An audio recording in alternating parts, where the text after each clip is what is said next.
Hello friends, welcome है आपका science financial classes में। आई होप आप सब अच्छे होंगे, आपकी पढ़ाइयाँ अच्छी चल रही होंगी। फ्रेंड्स, आज जो हमारी क्लास होने वाली है वो डाइल्यूटेड ईपीएस के ऊपर ही होने वाली है ना, कंटिन्यूएशन। लास्ट क्लास मैंने आपको थोड़ा बेसिक बता दिया था अपना डाइल्यूटेड ईपीएस के ऊपर। स्टार्ट हमने कर दिया था, मतलब हमारा टॉपिक डाइल्यूटेड ईपीएस स्टार्ट हो चुका है। बेसिक ईपीएस पे फुल स्टॉप लग चुका है, मतलब सीधी बात। बेसिक ईपीएस अब तक जितना मैंने आपको समझाया है बेटा, ये बहुत है जितना मैंने आप लोगों को समझाया है। अब आपके पेपर में इससे ज्यादा रेलिवेंट नहीं है सीएमए यूएसए लेवल पे एक्चुअली, लेकिन मैंने जितना आपको बताया बेटा वो आपके पेपर लेवल से भी बहुत ज्यादा बता दिया है। मतलब आप बेसिक ईपीएस इतना समझ चुके हो कि बेटा एक नॉर्मल सीएमए जो सिलेबस है उससे बहुत ज्यादा लोगों के पास ज्ञान है। जैसे 2 क्लास मेथड हो गया, ऐसी चीजें। और उस पर वैंस को भी मैंने आपको 2 तरीके से करना सिखा दिया। आज जो बेटा मेरी क्लास है वो डाइल्यूटेड ईपीएस की क्लास है। लास्ट क्लास में मैंने एक फाउंडेशन आपको दिया था, मतलब एक मतलब बताया था कि ये जो डाइल्यूटिव, ये जो टर्म है डाइल्यूशन, डाइल्यूटिव, इस इस टर्म का जो रेलेवेंस है वो फाइनेंस की दुनिया में कैसे होता है ना। ये मैंने आप लोगों को बनाया बताया था कि ये जो डाइल्यूटेड ईपीएस का जो टर्म है ये इस फाइनेंस की दुनिया में कैसे इसका रेलेवेंस है, क्योंकि ये ज्यादातर जो आप टर्म्स देखते हो ये साइंस वाले ज्यादा यूज करते हैं। मतलब साइंस में भी अगर आप थोड़ा डीप डाउन जाएंगे तो केमिस्ट्री में ज्यादा टर्म होता है डाइल्यूशन। वहां पे डाइल्यूशन का बहुत ज्यादा रोल है, इंपॉर्टेंट रोल प्ले करता है। कैसे फाइनेंस ने उस टर्म को अपने क्या कहते हैं अपने फाइनेंशियल इंस्ट्रूमेंट्स, फाइनेंशियल सिक्योरिटीज में यूज करा। मतलब फाइनेंस की दुनिया ने उसको कैसे अडेप्ट करा उस टर्म को, और ईपीएस में उसका क्या रिलेवेंस है वो आज मैं आपको नहीं समझाऊंगा, वो मैं ऑलरेडी समझा चुका हूं। ठीक है, इसलिए जो स्टूडेंट जो इस क्लास में आ गया है एकदम से कि उसने कि सोच रहा है कि ये तो कोई नई क्लास दिख रही है, चलो इसको देख लेते हैं, तो बेटा आप ऐसे मत देखिए, क्योंकि आप लोगों को अभी कुछ समझ नहीं आएगा, नहीं आएगा अगर आपने डाइल्यूटेड ईपीएस की मेरी क्लास नहीं देखी, सबसे पहले वाली, क्योंकि वो फाउंडेशन क्लास है। उसमें मैंने आपको यह समझाया है कि क्यों डाइल्यूटेड ईपीएस में हम डाइल्यूटेड शब्द यूज करते हैं। अरे ये तो एक केमिस्ट्री में यूज होने वाला टर्म है, क्या इसका रेलेवेंसी फाइनेंस में है? अरे कैसे ये फाइनेंस में मदद करता है, किस सेंस में हमने इसको फाइनेंस की दुनिया में यूज करा है, इसका क्या सिंबॉलिक है बेटा, वो मैंने आप लोगों को समझाया है। बहुत ज्यादा लॉजिक से समझाया है। इसका रीजन ये है क्योंकि बेटा उस क्लास के बिना आप समझ ही नहीं सकते डाइल्यूटेड ईपीएस। अगर आपको, आप कितने भी टेक्निकल कंसेप्ट इसका अच्छी तरह पढ़ लो, लेकिन आपको अभी तक यही नहीं पता कि डाइल्यूटेड ईपीएस में डाइल्यूटेड नाम क्यों है, क्यों है, इसका मतलब क्या है। डाइल्यूशन का नाम ये होता है कि उस कंसेंट्रेटेड लेवल को कम पे कम करते रहना। क्यों है इसका नाम ऐसा, क्यों इसका मतलब है, तो बेटा आपको मैं बात बता दूं, आप आगे जाके इसके क्वेश्चंस पर अटक जाओगे। अगर आपने बस मतलब ही समझ लिया तो बेटा 50% आपने डाइल्यूटेड ईपीएस समझ लिया। मैं आप लोगों को एक बात, सच बात बता रहा हूँ, सही बात बता रहा हूँ, आप इसका समझ तभी कंसेप्ट समझ जाएंगे। तो वो मैं आप लोगों को ऑलरेडी समझा चुका हूँ, तो पहले आपको एक फाउंडेशन क्लास देख के आइए। बट ऑब्वियसली बेटा आपको फाउंडेशन तो पहले देखनी ही पड़ेगी। उसके उस फाउंडेशन के बेसिस पे ही तो, उसके ऊपर ही तो मैं आपको कंसेप्ट की इमारतें बनाऊंगा। अगर आप बिल्डिंग्स बनाऊंगा, मतलब अगर आप फाउंडेशन नहीं देखोगे तो बेटा आप बिल्डिंग बिल्डिंग बना लोगे, लेकिन आपको तो पता ही फिर स्ट्रक्चर कैसे हिल सकता है। सेकेंडली बेटा, आज हम अपना टॉपिक स्टार्ट कर देंगे। आज उन डाइल्यूटिव एजेंट्स, आज की जो मेरी क्लास होने वाली है वो डाइल्यूटिव एजेंट्स के ऊपर होने वाली है। मैंने आपको पूरी बेस क्लास में बताया था कि डाइल्यूटिव एजेंट्स होते हैं। डाइल्यूटिव एजेंट्स क्या होते हैं? डाइल्यूटिव एजेंट्स वो होते हैं जो उस कंसेंट्रेटेड चीज, जो एक चीज प्योर फॉर्म पे होती है, फॉर एग्जांपल मैंने आपको रूअफ़ज़ा का एग्जांपल दिया था, एसिड का एग्जांपल दिया था, ये चीज अपने प्योर फॉर्म में होती है ना, कंसेंट्रेटेड फॉर्म में होती है। लेकिन कुछ डाइल्यूटिव एजेंट्स होते हैं दुनिया में, अगर उन डाइल्यूटिव एजेंट्स को आप इस कंसेंट्रेटेड फॉर्म पे डाल दो तो वो अपनी कंसेंट्रेशन प्रॉपर्टी लूज करना स्टार्ट हो जाएंगे, कंस्ट्रक्टिव प्रॉपर्टी लूज करना स्टार्ट कर देंगे। फॉर एग्जांपल मैं अगर बात करूं एक एसिड की, एक एसिड को अगर आप नॉर्मल एसिड, कंसेंट्रेटेड जो एसिड है, अगर आप उसको देखेंगे तो बेटा वो प्योर एसिड होता है, उसमें कोई भी चीज डालोगे, जैसे H2SO4 हो गया है ना, सल्फ्यूरिक एसिड होता है बेटा, उसमें अगर आप डाल दोगे कुछ तो वो तो 1 सेकंड में चीजों को गला देगा बेटा, है ना, खत्म कर देगा। लेकिन वही साइंटिस्ट क्या करते हैं, उसका इफेक्ट कम करने के लिए, उसके इफेक्ट को कम करने के लिए, उसकी एसिडिक लेवल को कम करने के लिए क्या करते हैं, पानी डाल देते हैं। पानी डालते हैं क्योंकि, चलो ज्यादा डीप नहीं जाते, पानी डाल देते हैं बस बेटा।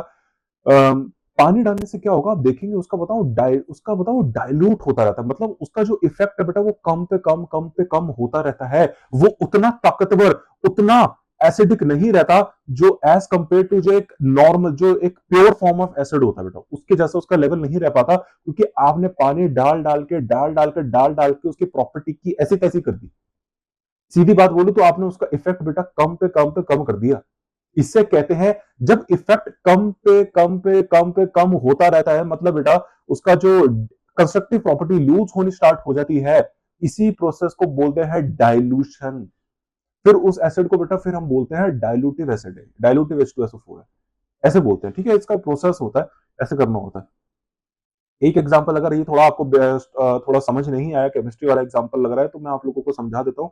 हम हमारे जैसे बेटा फूड कलर्स होते हैं, या रूह अफ़ज़ा का ही एग्जांपल ले लेते हैं। एक बेवरेज है बेटा, है ना, उसमें क्या है, अगर आप एक कंसंट्रेटेड रूह अफ़ज़ा देखेंगे, मतलब सीधा जैसे वो बॉटल पैक पड़ी है, तो बेटा वो बहुत ही डार्क रेड कलर है उसमें। अगर आप उसको ऐसे देखेंगे तो वो प्योर रेड है, लेकिन वही एक चम्मच रूह अफ़ज़ा में, आपने एक चम्मच रूह अफ़ज़ा पे आप एक गिलास पानी डाल दो, तो भी बेटा उसका वो आपको पता है उस पानी का जो कलर होगा वो रेड कलर में तब्दील हो जाएगा, मतलब वो कन्वर्ट हो जाएगा उसके अंदर। यही बेटा आप फिर एक चीज और करोगे, आप वही एक गिलास रूह अफ़ज़ा में इस बार एक चम्मच रूह अफ़ज़ा में इस बार आप क्या करोगे, एक गिलास पानी नहीं डाल के आप इस बार एक जग पानी डाल दो, तो आपको क्या लगता है इस बार भी उसका जो लेवल ऑफ रेड कलर होगा वही होगा जो एक गिलास पानी में दिखा था? नहीं बेटा, इस बार भी रेड कलर होगा, नो डाउट रेड कलर होगा उस एक जग में भी, लेकिन बहुत ज्यादा कम होगा बेटा, लूज होगा, ट्रांसलूसेंट टाइप सा हो जाएगा, ज्यादा डार्क रिच कलर नहीं होगा जो उस पानी वाले में दिखा था। फिर वही एक एक चम्मच रूह अफ़ज़ा को बेटा जब आप एक स्विमिंग पूल वाले पानी में डाल दोगे, तो बेटा आपको उसका इफेक्ट भी नहीं दिखेगा। कब आपका वो रूह अफ़ज़ा घुल गया और पता नहीं दिखा ही नहीं, तो वो जो पानी का कलर था बेटा वो एज इट इज का एज इट इज रहेगा, क्योंकि जो एक रूह अफ़ज़ा चम्मच है वो इतना स्ट्रांग नहीं है कि उस पानी के कलर को बदल देगा। उसके लिए आपको एटलीस्ट बाल्टियां रूह अफ़ज़ा डालना पड़ेगा, तब जाके कुछ, उसमें भी नंबर ऑफ बाल्टीज डालनी पड़ेंगी बेटा, तब जाके उस स्विमिंग पूल का कलर कुछ चेंज होगा। ठीक है, फिर आपको अभी भी आपका मन नहीं भरा उस एक चम्मच को बेटा जब आप ओशन में डाल दोगे, तो बेटा फिर आप समझ ही जाओगे कि कुछ नहीं फर्क पड़ेगा बेटा, वो तो जीरो इफेक्ट है। इसे कहते हैं नेक्स्ट लेवल डाइल्यूशन। मतलब ये तो कंसंट्रेटेड फॉर्म में, ये जो एक चम्मच रूह अफ़ज़ा है बेटा ये कंसंट्रेटेड फॉर्म में है, लेकिन जब इस पे आप डाइल्यूटिव एजेंट्स डालते हो और इंटेंसिटी ऑफ डाइल्यूटिव एजेंट्स भी आप जब बढ़ा देते हो, तो डाइल्यूशन का इफेक्ट नेक्स्ट लेवल हो जाता है।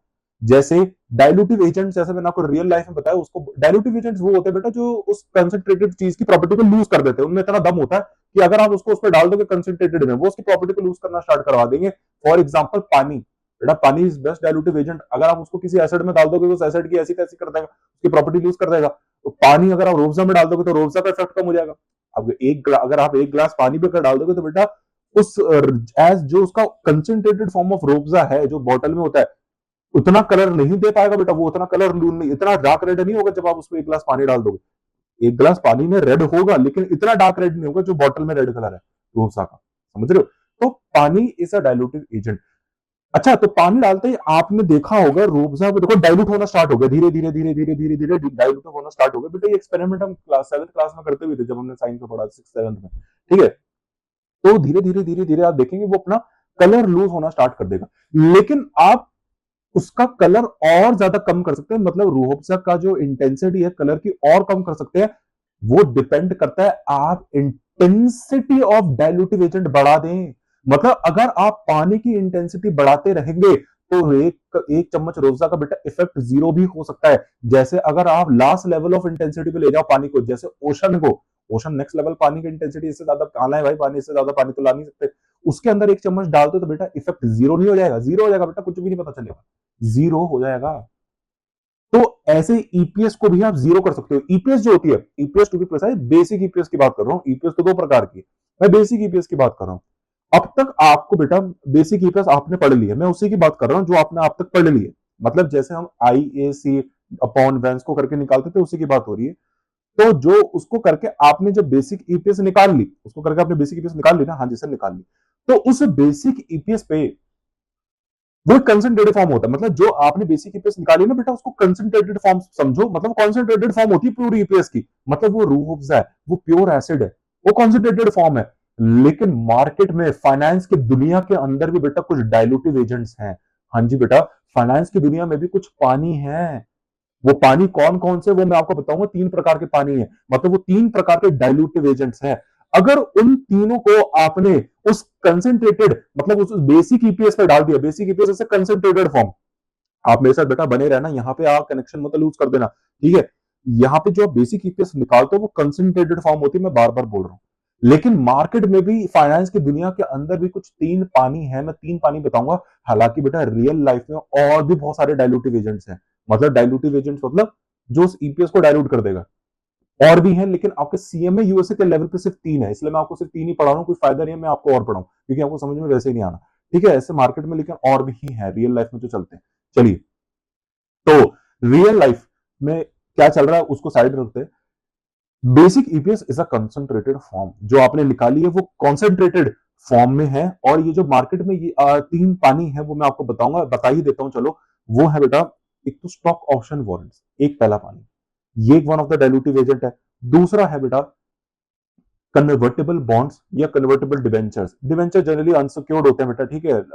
बॉन्ड हम ज्यादातर बॉन्ड्स बोलते हैं यूएस की मार्केट में, डिवेंचर्स भी होता है, bonds bonds debenture is a type of bond बेटा, ठीक है। लेकिन जनरली डिवेंचर्स अनसिक्योर्ड होते हैं, ठीक है। वैसे सिक्योर्ड डिवेंचर भी होता है, लेकिन अमेरिकन सेंस में उसको अनसिक्योर्ड मानते हैं, ठीक है। हम बॉन्ड की भाषा बोलते हैं बेटा, हम बॉन्ड बॉन्ड बोलते हैं। इंडिया में आपको, एशियन में ज्यादा आपको डिवेंचर सुनने को मिलेगा, ठीक है।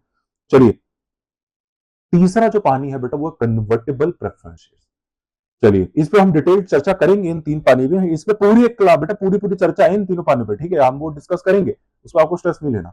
तो ये हमारे बेटा 3 पानी हो गए। ये 3 पानी है बेटा, मतलब ये 3 डाइल्यूटिव एजेंट्स हैं।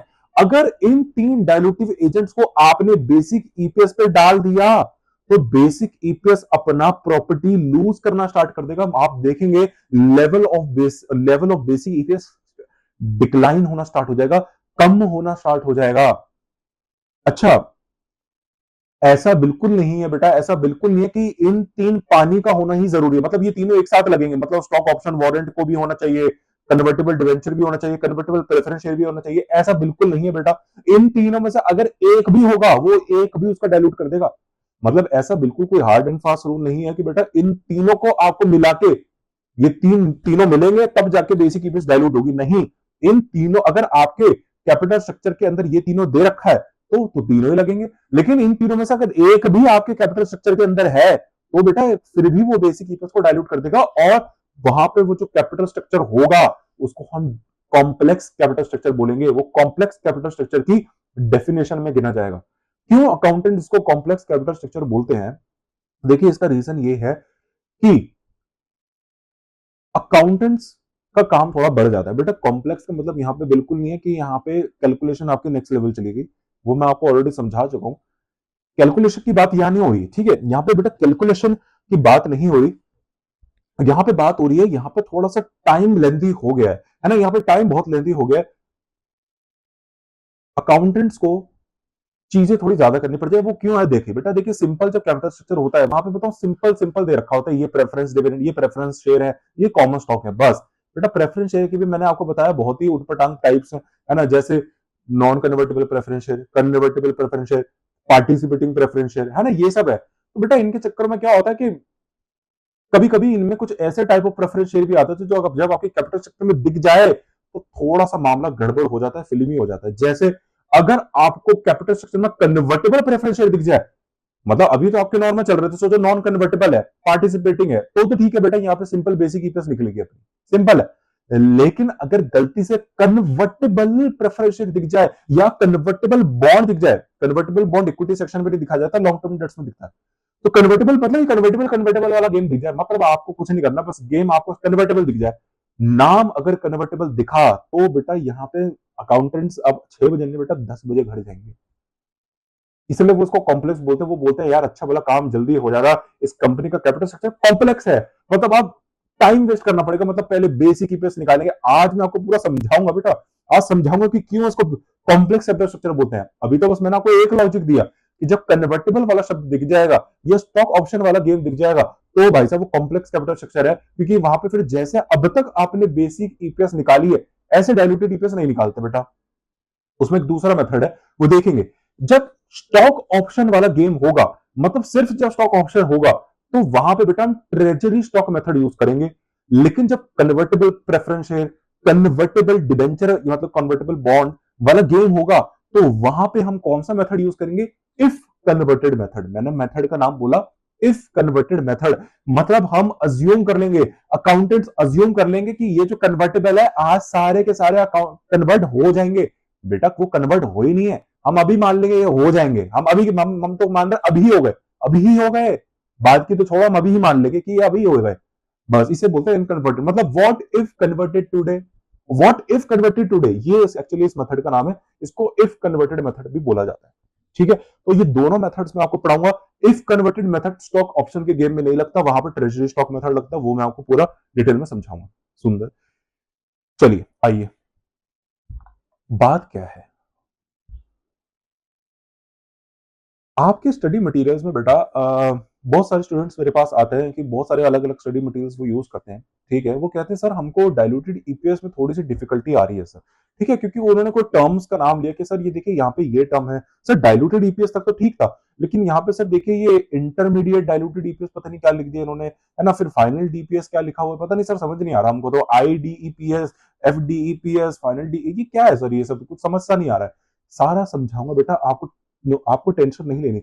आपको बस मैं इतनी बात बताता हूँ बेटा, जब ये मेरी पूरी ईपीएस सीरीज स्टार्ट हुई है, आप लोगों को तो पता ही है, जब आप, बस ये चीज मैं आप लोगों को गारंटी से कह रहा हूं, जब इस ईपीएस सीरीज के बाद आप जब सारी ईपीएस सीरीज की मेरी इस वीडियोस को देख लेंगे बेटा, आप इस ईपीएस वाले टॉपिक में एक्सपर्ट बन जाएंगे।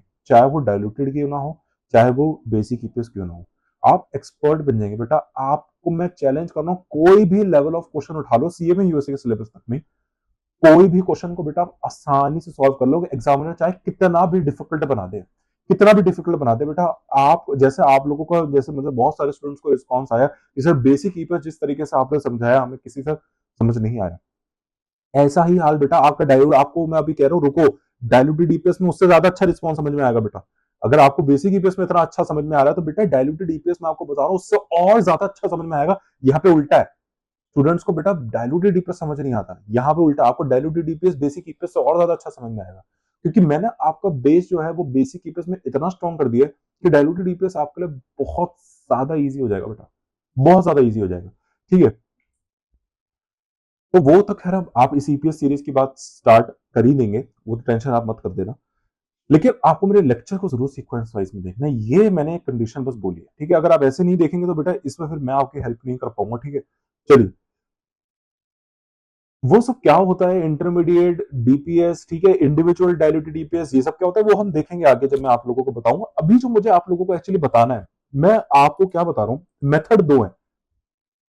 यहां पे मैं लिख देता हूं, डायल्यूटेड ईपीएस को जो निकालने के मेथोडोलॉजीज हैं, मतलब दो तरीके हैं डायल्यूटेड ईपीएस को निकालने के। पहला, अगर, चलिए पहले मैं आप लोगों को चलिए छोड़िए मैं ऐसे ही बता देता हूं, इंप्लॉई, चलिए इंप्लॉय भी छोड़ो, आपको तो पता ही है। ठीक है, अगर मैं आपको बताऊं इसको निकालने के दो तरीके, मतलब अगर मैं मेथोडोलॉजीज की बात करूं, इसको जो निकालने का तरीका है, उसको निकालने के तरीके बेटा दो हैं। कौन से दो? मतलब दो मेथड्स हैं, वो मैं आप लोगों को बता देता हूं कौन से दो मेथड्स हैं। पहला है बेटा, पहला है ट्रेजरी स्टॉक मेथड। बेटा यही है वो जो मेथड जो स्टूडेंट्स को ज्यादातर समझ नहीं आता।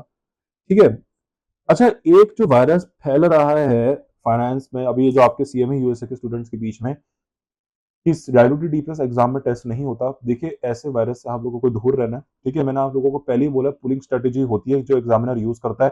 पुलिंग स्ट्रेटेजी या कूलिंग स्ट्रेटेजी ये होती है कि वो एग्जामिनर कम से कम 3-4 साल के लिए एक टॉपिक को ठंडा कर देता है, मतलब पूछता ही नहीं है। तो स्टूडेंट्स के बीच में एक ऐसा नोशन डेवलप हो जाता है कि ये टॉपिक शायद एग्जामिनर भूल गया या आता ही नहीं है। तो बेटा आप लोगों को ऐसी चीजों से दूर रहना है, ये उसकी स्ट्रेटेजी है ना। उसको पता है आप सब सीएमए यूएसए करके आए हो, आप सबको पूरा नॉलेज है, तो सभी एग्जाम में पास हो जाएंगे तो सभी सीएमए यूएसए बन जाएंगे। तो बेटा ऐसा तो सीएमए का आपको पता है ना, डिमांड सप्लाई गड़बड़ हो जाएगा। तो इस चीज को वो ठीक करने के लिए वो क्वेश्चन को टैकल करता है, वोकेबलरी से गेम खेलता है। तो आपको इस चीज का ध्यान रखना बेटा, ऐसे पंगों में नहीं फंसना है। कभी भी वो अचानक से टेस्ट कर देगा और सारे स्टूडेंट्स आधे वहां लुढ़क जाएंगे। ठीक है, और बेटा आप सीएम, क्या, और दूसरा ये बेटा, ये जो हेडेक है ये तो आप लोगों की है, मैंने आपको पहले ही बोला। मैं तो आपको पूरा डायल्यूटेड डीपीएस जीरो से पढ़ाऊंगा, क्योंकि मुझे आप लोगों को रियल लाइफ मैनेजमेंट अकाउंटेंट के हिसाब से पढ़ाना है। ठीक है, तो हम तो पूरा ही पढ़ेंगे और आप भी पढ़ेंगे। ठीक है, टेंशन आपको बिल्कुल नहीं लेनी है। आ भी जाए तो बेटा आप निकाल लेना क्वेश्चंस। एक्चुअली क्या है, इसकी थोड़ी कैलकुलेशन बड़ी होती है, तो इसी वजह से एक तो ये पेपर में नहीं पूछा जाता, लेकिन बेटा वो इंटरमीडिएट ईपीएस आपसे निकालना पूछ सकता है, या चीजें गिवन करके बोल देगा आपको, और आपको बस एक चीज निकाले, वो मैं आपको बताऊंगा वो एग्जाम में कैसे टेस्ट करेगा आपको डायल्यूटेड ईपीएस के क्वेश्चन। 1-1.5 मिनट के अंदर भी हो सकता है बेटा डायल्यूटेड ईपीएस के क्वेश्चन, बताऊंगा ना कैसे पेपर में कैसे आते हैं, जब हम अपनी एमसीक्यू सीरीज स्टार्ट करेंगे तब तो आपको क्या पता चल ही जाएगा। ठीक है, दो मेथड्स है बेटा इसको निकालने के, एक तो ट्रेजरी स्टॉक मेथड है, दूसरा इफ कन्वर्टेड मेथड है। बेटा ये एक इफ कन्वर्टेड मेथड लगता है, लेकिन ये दो मेथड कब लगेंगे ये भी बता देता हूं बेटा। एप्लीकेशन मेथोडोलॉजी तो बता दिए, मेथड्स बता दिए, ठीक है वो सब ठीक है, लेकिन ये भी तो बताओ ये मेथड लगेंगे कब। मतलब आपने सर 3 डाइल्यूटिव एजेंट्स बताए, 3 पानी बताया, मतलब स्टॉक ऑप्शन वारंट्स पहला है, दूसरा कन्वर्टेबल बॉन्ड्स, तीसरा कन्वर्टेबल प्रेफरेंस। इन तीनों में से अगर एक भी होगा तो कौन सा लगेगा, मतलब इन तीनों में से कौन कौन से पे कौन सा मेथड लगेगा, मतलब कन्वर्टेबल डिवेंचर पे कौन सा लगेगा, कन्वर्टेबल प्रेफरेंस पे कौन सा लगेगा, स्टॉक ऑप्शन वारंट पे कौन सा मेथड लगेगा, तो ये भी लिख देते हैं। बेटा ये तभी लगेगा जब जब स्टॉक ऑप्शंस या वारंट्स वाला पंगा होगा, बस। देखिए हालांकि ये जो टॉपिक है, मुझे आपको सेक्शन बी में जो डेरिवेटिव वाला टॉपिक आएगा, डेरिवेटिव वाला स्टॉक राइट्स एंड वारंट्स, तो खैर उससे पहले मैं आप लोगों को पढ़ा दूंगा, सेक्शन बी का टॉपिक है वारंट्स भी। आपके पेपर में ज्यादातर टेस्ट नहीं होता ये बेटा, ठीक है, क्योंकि इसका रीजन है इन डिटेल आपके सिलेबस में नहीं है। हालांकि मैं थोड़ा सा आपको डिटेल पढ़ाऊंगा इसके ऊपर, एक कैलकुलेशन में आपको कराऊंगा, ताकि आप, क्योंकि कुछ कुछ इसका रीजन आप बोलोगे सर आप क्यों इतना एक्स्ट्रा पढ़ाओ, बेटा एक्स्ट्रा नहीं पढ़ा रहा है, आपके मॉक में गिवन है, 2-3 मॉक्स के अंदर बेटा क्या है, इसकी कुछ कैलकुलेशन है स्टॉक ऑप्शन वारंट्स की, है बेटा है। तो अब आधे स्टूडेंट्स को बेटा पता ही नहीं, बेटा 95% स्टूडेंट्स को उसका आंसर निकालना नहीं आता, लेकिन आपके सीएमए यूएसए के मॉक्स में वो गिवन है, ठीक है। इसलिए मुझे आपको थोड़ा सा प्रैक्टिकल एक्सपर्ट बस उस मॉक की वजह से गिवन है, क्योंकि वो मॉक भी गिवन है, अब बेटा मुझे आप लोगों को कराना पड़ा। अगर वो मॉक में नहीं होता ना तो बेटा मैं भी मान लेता, मतलब आपके पेपर में टेस्ट नहीं होता, लेकिन अगर वो मॉक में गिवन है तो फिर बेटा मुझे वो आपको कराना पड़ेगा, उसका थोड़ा सा प्रैक्टिकल एस्पेक्ट कराना पड़ेगा, ताकि आप ऐसे बाई चांस पेपर में इसका अगर कोई प्रैक्टिकल क्वेश्चन आ गया आप कर लो। तो stock rights, stock option, stock warrants, ये सब के बेटा प्रैक्टिकल क्वेश्चन करेंगे, ठीक है, वो मैं कराऊंगा। और स्टॉक ऑप्शंस तो बेटा इसके कुछ put options, call option, protective call, protective put call, ये सब मैं आप लोगों को पढ़ाऊंगा। ये डेरिवेटिव वाला टॉपिक है बेटा, ये डेरिवेटिव टॉपिक जिससे इसको सुन के ही खैर आधे सीएमए यूएस काम के भाग जाते हैं बेटा, ये वो वाला टॉपिक है, लेकिन आप लोगों के लिए बहुत सिंपल होने वाला है, आपको टेंशन नहीं लेनी, ठीक है। दूसरा ये कन्वर्टेड वाला, मतलब जब स्टॉक ऑप्शन वारंट वाला गेम आएगा, वारंट्स वाला गेम आएगा, तब आपको ये वाला मेथड लगाना है, ये वाला इफ कन्वर्टेड वाला मेथड यहां नहीं लगेगा बेटा, बहुत सिंपल है। जब इफ कन्वर्टेड तभी लगेगा जब कन्वर्टेड कन्वर्टेड वाले गेम होंगे, मतलब जब कन्वर्टेबल बॉन्ड्स और कन्वर्टेबल प्रेफरेंस शेयर होंगे, तब ही ये वाला मेथड लगेगा। बट ऑब्वियसली बेटा कन्वर्टेबल कन्वर्टेबल वाला गेम है, तो जिस नाम में कन्वर्टेबल वो उसी पे लगेगा, दोनों कन्वर्टेबल भाई है ना बेटा। चलिए, तो ये मैंने आप लोगों को पढ़ा दिया, और ये ही मेरा एक बेस मैंने आपको पढ़ा दिया, फाउंडेशन पढ़ा दिया, कि हमारे जो आगे आने वाले लेक्चर्स होने वाले वो इन बेसिस पे होने वाले। सबसे पहला मैं मेथड जो स्टार्ट कराने वाला बेटा, मैं ये ट्रेजरी स्टॉक से नहीं, ये वाले मेथड से कराऊंगा, ठीक है, इस वाले मेथड से मैं आप लोगों को स्टार्ट करवाऊंगा। सबसे पहले मेथड में ये कराऊंगा, इसका एक रीजन है, क्योंकि थोड़ा ईजी है बेटा, इजी है, इजी इन द सेंस, ऐसे इजी तो कुछ नहीं है बेटा, बात तो इररिलेवेंट है क्योंकि कराना तो ये भी है, लेकिन मैं आप लोगों को चाहता हूं पहले आप एक बेस समझ जाओ डायल्यूटेड ईपीएस का, मैं आपको पहले निकालना दिखाना चाहता हूं बेटा, ये देखो डायल्यूटेड ईपीएस है। जब आप थोड़ा डायल्यूटेड ईपीएस में कॉन्फिडेंट फील करोगे, ऑब्वियसली इसके बाद आप कॉन्फिडेंट फील करना स्टार्ट कर दोगे, उसके बाद मैं ट्रेजरी स्टॉक मेथड से आप लोगों को इंट्रोड्यूस कराऊंगा। इसका रीजन बेटा, ये ट्रेजरी स्टॉक मेथड बिल्कुल डिफिकल्ट नहीं है, आपको एक बात बोलूं, ये इफ कन्वर्टेड से भी इजी है, मजाक नहीं कर रहा, इफ कन्वर्टेड से भी इजी है, बहुत इजी है ये, कुछ भी नहीं है, क्योंकि इसमें सारी चीजें क्वेश्चन में गिवन होती है, आपको ज्यादा दिमाग नहीं लगाना पड़ता, एवरेज मार्केट प्राइस वगैरह सब चीज गिवन होता है, स्ट्राइक प्राइस वगैरह, कैश प्राइस सब गिवन होता है, आपको निकालना नहीं है, तो वो मैं आप लोगों को बताऊंगा, आपको ज्यादा स्ट्रेस नहीं लेना, ठीक है स्टूडेंट्स। चलिए, तो इफ कन्वर्टेड मेथड से हम अपना स्टार्ट करेंगे, ठीक है। आइए बेटा, यहां पे मैंने आपको अब थोड़ी सी थ्योरी बेटा पढ़नी पड़ेगी, ठीक है, ताकि जितना अब तक हमने पढ़ा है हमको पता चल जाए। देखिए, convertible debts such as bonds and cumulative preference shares, that convertible, मैंने यहां पे बात करी है, convertible debts such as bonds and cumulative preference shares that are convertible into common shares are potentially dilutive convertible securities। मैंने ये जो नाम लिखा है बेटा, ये शायद आपको कुछ जाना पहचाना लग रहा होगा, ये नाम जाना पहचाना सा कुछ लग रहा है या नहीं लग रहा? आप कह रहे हो नहीं सर हमको तो नहीं लग रहा, बेटा लग रहा है। इस चीज को बोलता, अगर मैं इसको शॉर्ट में बोलूं, इसको बोला जाता है potential common stocks. Potentially dilutive convertible securities का जो दूसरा शॉर्ट नाम है बेटा, सब बोलते हैं पोटेंशियल कॉमन स्टॉक, जो मैंने आपको वैंस्को की पहली क्लास में बताया था। ये वैंस्को याद है ना बेटा? बेटा इन चीजों को याद नहीं करना, याद नहीं करना है, लॉजिक से समझना है, लॉजिक लगा के। पोटेंशियली डायलूटिव कॉमन सिक्योरिटीज क्या होती हैं? ये वो होती हैं जिसको पोटेंशियल कॉमन स्टॉक्स भी बोलते हैं। ये वो सिक्योरिटीज होती हैं जो पैदा तो मतलब जिनका पैदा होना मतलब जिनका लीगल फॉर्म मतलब जब कंपनी ने इनको सबसे पहले इश्यू करा होगा, एब इनिशियो इश्यू करा होगा, फ्रॉम द बिगिनिंग जब इनको इश्यू करा होगा, तो कन्वर्टेबल बॉन्ड या कन्वर्टेबल प्रेफरेंस शेयर करके इश्यू करा था। मतलब इनका जो स्ट्रक्चर था वो प्रेफरेंस शेयर या बॉन्ड करके था।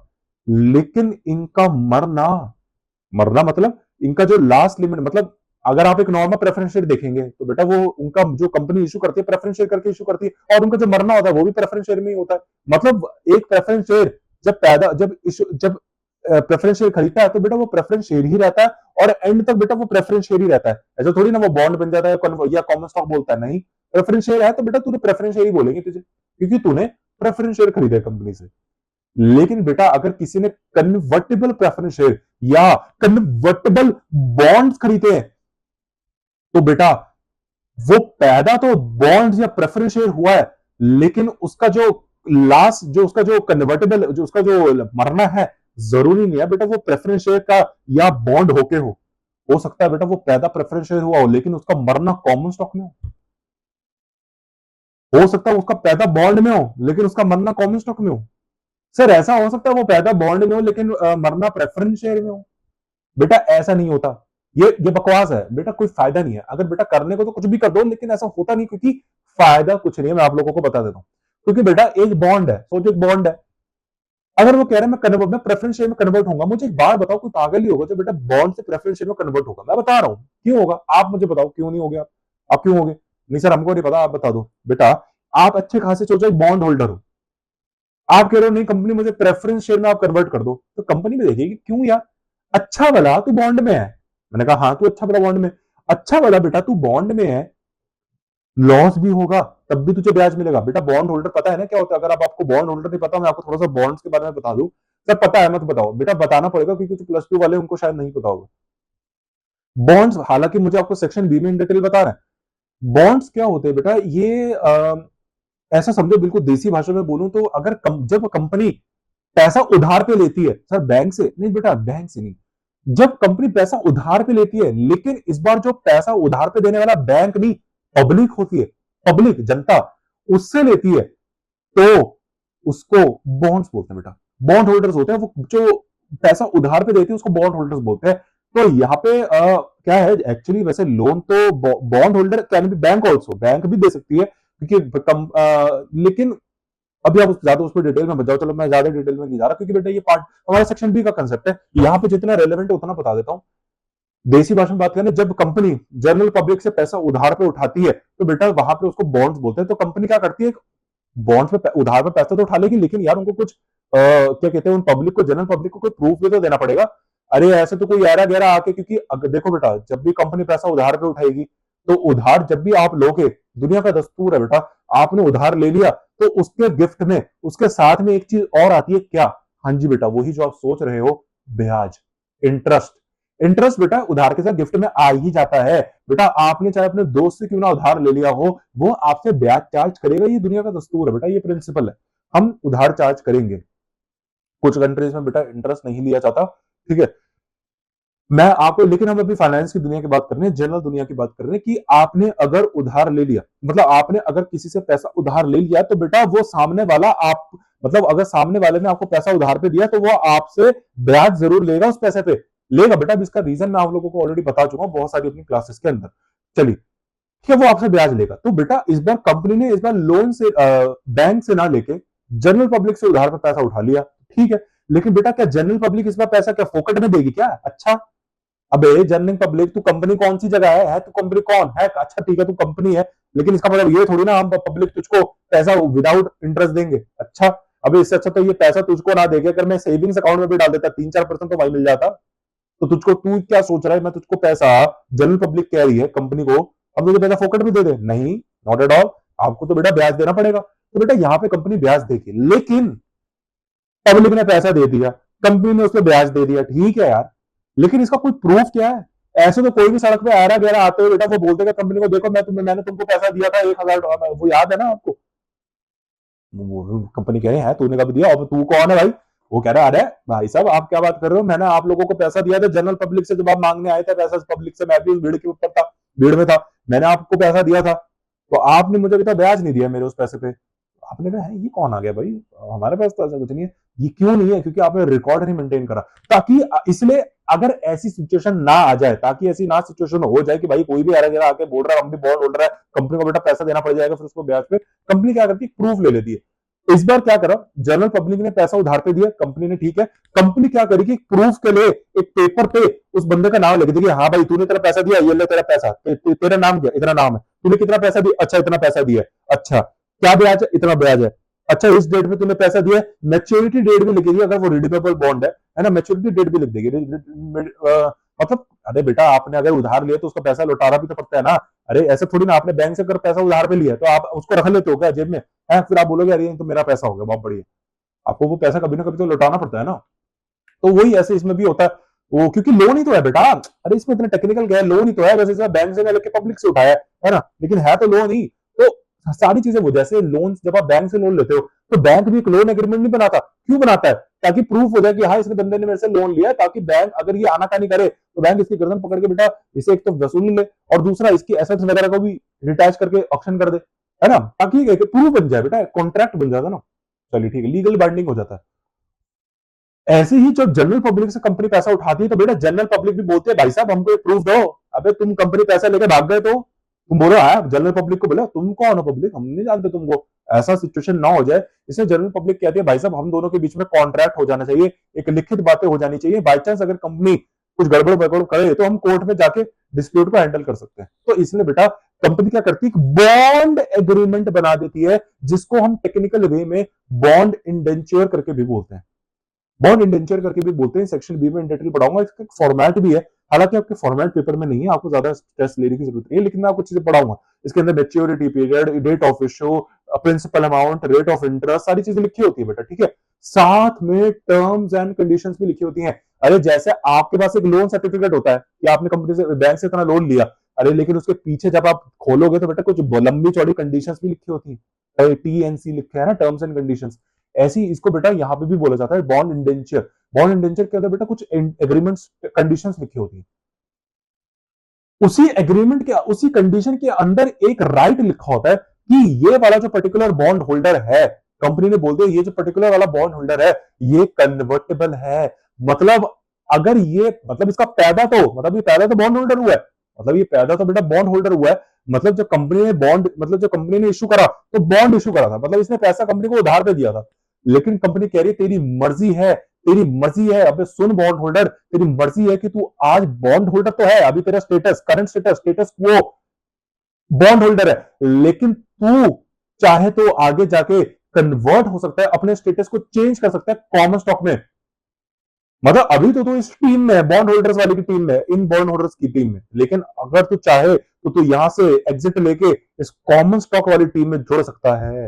ये राइट अगर मिल जाए, अच्छा ये राइट कहां लिखा होता है, इस बॉन्ड इंडेंचर के लिखा होता है बेटा, अंदर ही लिखा होता है, लेकिन आप बोलो सर मैं भी बॉन्ड होल्डर हूं, मेरे में दिख रहा, तो इसका मतलब आप बेटा कन्वर्टेबल बॉन्ड्स नहीं हो, आप कन्वर्टेबल बॉन्ड की कैटेगरी में नहीं आते, क्योंकि कन्वर्टेबल बॉन्ड होता है तो वो लिखा होता है, वो राइट लिखित में दिया जाता है। लेकिन अगर आप भी बॉन्ड होल्डर हो और अगर आप अपने बॉन्ड इंडेंचर के अंदर वो राइट नहीं पाते, तो इसका मतलब बेटा आप कन्वर्टेबल नहीं हो। इसका मतलब जिसका मतलब आपको जो इशू करा गया, आपका जो स्टेटस, करंट स्टेटस है, वो बॉन्ड होल्डर तो है ही, लेकिन आप लास्ट तक बॉन्ड होल्डर ही रहोगे, लास्ट तक बॉन्ड होल्डर रहोगे बेटा, ठीक है। तो ये था बेटा सारा पंगा, तो इसलिए मैंने आपको छोटा सा ओवरव्यू दे दिया कि बाय चांस किसी को बॉन्ड्स के बारे में नहीं पता तो मैंने बता दिया। अब आ जाते हैं बेटा फिर से अपने दोबारा टॉपिक पे, पोटेंशियली डायलूटिव कन्वर्टेबल सिक्योरिटीज या पोटेंशियल कॉमन स्टॉक्स।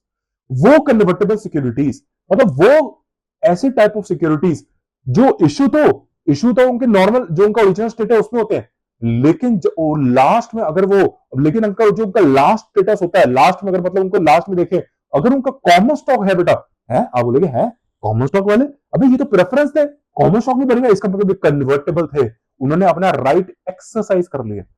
राइट को यूज कर लिया। अब देखोगे अरे ये कन्वर्ट कॉमन स्टॉक है, अरे ये कॉमन स्टॉक कहां से इतने आ गए। आपने देखा भाई ये तो कन्वर्टेबल, ये तो डिवेंचर वाले थे। आपने कहा था बॉन्ड होल्डर, आप बॉन्ड होल्डर से जाके मिले, आपने कहा अरे भाई साहब आप तो बॉन्ड होल्डर थे, आप यहाँ के ये आप गलत टीम में आ गए, आप कॉमन स्टॉक में। आपने कहा मैं गलत टीम में नहीं आया हूं, मेरे पास एक राइट था, नो डाउट मैं बॉन्ड था, मेरे पास बॉन्ड होल्डर था, मैंने कंपनी को पैसा उधार में दिया था, इट्स आई नो, लेकिन मेरे पास एक राइट भी था कि मैं कन्वर्ट हो सकता कॉमन स्टॉक में, और मैं ऐसा हो गया। अब वापस उस डाउट पे आ जाते हैं जो आप लोगों ने मेरे से बोला, पूछा था कि सर क्या एक बॉन्ड वाला प्रेफरेंस शेयर में कन्वर्ट नहीं हो सकता, या एक प्रेफरेंस वाला बॉन्ड्स में कन्वर्ट नहीं हो सकता। बेटा ऐसा हो सकता है, लेकिन ये बहुत ही हाइपोथेटिकल और मीनिंगलेस है, कोई फायदा नहीं है, ऐसा कंपनी करेगी भी नहीं, टाइम वेस्ट है, और ना ही लोग करेंगे। अगर कोई कर रहा है तो बेटा वो पता नहीं क्यों कर रहा है। ठीक है, मैं बताता हूं क्यों, एक एग्जाम्पल बताता हूं, बाकी आप खुद ही समझ जाएंगे। एक बॉन्ड वाला प्रेफरेंस में कन्वर्ट हो जाए, ठीक है, लेकिन किस बात पे, क्या सेंस है, कोई बेनिफिट नहीं है बेटा, बल्कि लॉस है। मैं बता देता हूं बेटा, बॉन्ड वाले जो होते हैं ना वो थर्ड पार्टी होते हैं, उन्हें कंपनी से कोई लेना देना नहीं है, क्योंकि उन्होंने पैसा उधार पे दिया है। जो प्रेफरेंस वाले होते हैं वो मालिक होते हैं, अरे चाहे नकली क्यों ना हो, लेकिन है तो मालिक की कैटेगरी में ना बेटा, क्योंकि वो प्रॉफिट में से शेयरिंग लेते हैं, प्रॉफिट में से शेयरिंग तो सिर्फ मालिक लेते हैं, इसलिए प्रेफरेंस और कॉमन स्टॉक प्रॉफिट में से शेयरिंग लेते हैं। लेकिन जो बॉन्ड होल्डर होता है बेटा वो प्रॉफिट में से शेयरिंग ले लेते हैं, उनको एक ब्याज देना पड़ता है। दूसरा एक नाम आपने सुना होगा बेटा, charge against profit and appropriation against profit. ये जो कॉमन स्टॉक होते हैं, प्रेफरेंस शेयर होते हैं, ये एप्रोप्रिएशन अगेंस्ट प्रॉफिट होते हैं। लेकिन ये जो क्या कहते हैं इसको, क्या है इसका नाम, डिबेंचर या बॉन्ड हो गए, इनका जो ब्याज होता है ये चार्ज अगेंस्ट प्रॉफिट होता है। चार्ज अगेंस्ट प्रॉफिट का अगर आपको मतलब नहीं पता तो मैं आप लोगों को बता देता हूं। चार्ज अगेंस्ट प्रॉफिट मतलब कंपनी घाटे में जाए या प्रॉफिट कमाए, मतलब मुनाफा हो या घाटा हो, आपको इन ब्याज वालों का पेमेंट देना पड़ेगा। मगर कंपनी अगर लॉस में जा रही है और वो ये कह रही है देखो देखो देखो हम तो लॉस में जा रहे हैं, हम आपको ब्याज नहीं दे सकते, अगले साल देंगे प्लीज, तो बेटा ऐसा नहीं है, ये बहानेबाजी नहीं चलेगी, उनको कोई फर्क नहीं पड़ता। वो क्या करेंगे, आपकी एसेट्स को कुर्की कर देंगे, आपकी एसेट की ऑक्शन कर देंगे, नीलामी कर देंगे और बेचकर अपना पैसा वसूल कर लेंगे। मतलब ये जितना भी आप रोना मचा रहे हो कि हम तो लॉस में जा रहे हैं सर, अगले साल आप थोड़ा सा बातचीत कर लेंगे, हम कोई बातचीत नहीं होगी बेटा, आप अपनी सीधा एसेट दो, हम आपको बेच के निकाल लेंगे। हार्ड हार्टेड है, रूड साउंड कर रहा होगा, हाँ बेटा यही होता है चार्ज अगेंस्ट प्रॉफिट। ये होगा बॉन्ड होल्डर्स। अरे लोन है, लोन आप बेटा ट्राई कर लो, आप बैंक से लोन लो बिजनेस के लिए, और बिजनेस और बैंक को ये दिखा दो, ये देखो अपने P&L अकाउंट, ये लो इनकम स्टेटमेंट हमारी देखो, हम लॉस में जा रहे हैं, हम नहीं देंगे इस साल आपको आपका पैसा वापस, ना ब्याज दे सकते। तो लोन लोन वाले पता क्या करेंगे, अच्छा बेटा कोई टेंशन नहीं है, अरे कोई टेंशन नहीं है भाई साहब, आप अपनी ये अपना P&L अकाउंट अपने पास रखो, डीएसए को बुलाएंगे, और डीएसए कह रहा हूँ, वो जो बेटा उनके रिकवरी एजेंट्स होते हैं, ज्यादा अगर आपने बदतमीजी करी वो तो लास्ट स्टेप है, उससे पहले ही बेटा वो आपके एसेट्स अगर आपने कोलेटरल पे चढ़ा रखी है, बिना पूछे बेटा आपसे एसेट्स को वो ले जाएंगे। ठीक है, ठीक है, हालांकि इसका पूरा प्रोसेस होता है, ये मैंने आपको थोड़ा फ्लो में बता दी, पूरा प्रोसेस है बेटा, सारी चीजें वो आप लोगों को इंटीमेट करते हैं कि भैया देखो ये आपकी एसेट है, हम इसका ऐसा कर देंगे, पूरा टाइम भी देते हैं हमको। ठीक है, ये है स्क्रूटनाइजेशन एक्ट वगैरह वो सब लीगैलिटी वगैरह वो सब क्या है, उस पर ज्यादा डिटेल में मत जाओ। ठीक है, बात मैं क्या कह रहा हूं आप लोगों को कि जैसे लोन में क्या होता है, आप कुछ भी नहीं कर सकते, आप प्रॉफिट में हो, आप लॉस में हो, कोई फर्क नहीं पड़ता बेटा, ये रोने से उनको कोई मतलब नहीं है। ऐसे ही बॉन्ड होल्डर है, वो पब्लिक है, उन्होंने आपका पैसा उधार पे दिया है, आप उनको ये जो रोना दे रहे हो कि हम तो लॉस में जा रहे हैं, घाटे में जा रहे हैं, तो अपने पास रख, अपने प्रेफरेंस कॉमन स्टॉक के साथ करियो या रोना धोना, हमारे से मत करियो, क्योंकि हम तेरे साथ पर्सनली जुड़े ही नहीं, हम मालिक थोड़ी ना है, हम थर्ड पार्टी है, हम स्ट्रेंजर्स हैं। अरे उसने पैसा उधार पे दिया, बाद में उसका पैसा दे दोगे, अब आपको क्या पता वो कौन है, हम कौन है, हमको नहीं पता, वो अपने रास्ते है, पब्लिक हम अपने रास्ते में। लेकिन बेटा प्रेफरेंस वाले और कॉमन स्टॉक वाले से तो आपको दिल का रिश्ता जुड़ जाता है, अरे क्योंकि वो मालिक है ना, मालिक है, आप अपने रास्ते, वो अपने रास्ते थोड़ी ना, वो तो आपके साथ ही चलते रहेंगे जीवन। अरे business is a going concern, principle perpetuity याद है, जब तक धंधा धंधा चलता रहेगा तब तक ही आपकी प्रेफरेंस और कॉमन स्टॉक भी चलते रहेंगे आपके साथ। लेकिन बेटा बॉन्ड होल्डर्स क्या है, 20 साल के लिए पैसा दिया, बस 20 साल के लिए आपके साथ है, 20 साल के बाद आप वो अपने रास्ते, आप अपने रास्ते, वो हमारा पैसा दे देना उधार पे बस, अब वापस आप। तो बेटा यही आप लोगों को समझना है। ठीक है, आप लोगों को यही बात मेरी समझनी है जो मैं आप लोगों को बताना चाहता हूं। ठीक है, तो it's a charge against profit बेटा, उनको आपसे कोई मतलब नहीं है, वो आपका पैसा उधार से अपना आपकी एसेट्स को कोलेटरल वो ऑक्शन करेंगे, अपना पैसा रिकवर कर लेंगे। लेकिन प्रेफरेंस के पास ऐसा नहीं है, तो फायदा है बेटा, अगर आप एक बॉन्ड होल्डर हो तो आपको तो फायदा है ना, क्योंकि बिजनेस क्या है, सोचो घाटे में जा रही है, सोचो प्रॉफिट है तब तो आपको मिलेगा ही, लेकिन घाटे में बेटा तब भी आपको ब्याज की पेमेंट मिलती रहेगी, तो आप तो टेंशन फ्री हो गए।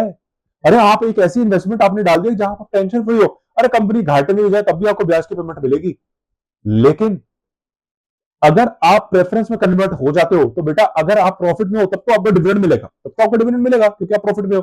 प्रॉफिट क्योंकि उनके साथ कंपनी का साझा होता है कि भाई साहब जब भी प्रॉफिट में जाएंगे आपको डिविडेंड देंगे देंगे, एक फिक्स डिविडेंड उनके साथ होता है। लेकिन बेटा गलती से कंपनी चली गई घाटे में तो बेटा आपको कुछ भी नहीं मिलेगा, क्योंकि प्रेफरेंस डिविडेंड कहां से दिया जाता है? Dividends are appropriation of profit. Appropriation against profit मतलब ये एप्रोप्रिएशन ऑफ प्रॉफिट मतलब ये होता है प्रॉफिट होगा तभी देंगे, घाटा होगा तो भाई साहब नमस्ते, हमारे पास नहीं है और ना ही हम आपको दे सकते, और आप कुछ कर भी नहीं सकते। जैसे बॉन्ड होल्डर को बेटा आप नमस्ते करके दिखा दो, वो आपको रास्ते पे ले आएंगे। ठीक है, बॉन्ड होल्डर्स को बेटा अगर आप ये बोलोगे कि हम अगर प्रॉफिट में है तो ही देंगे, लॉस में है नहीं देंगे, अच्छा उन्होंने कहा ठीक है बोलते रहे बेटा, वो एसेट उठा के ले जाएंगे, आप और आप देखते रह जाओगे। ठीक है, मतलब उनके साथ बदतमीजी ज्यादा नहीं है ना, उनके साथ मजाक नहीं बेटा, बदतमीजी नहीं।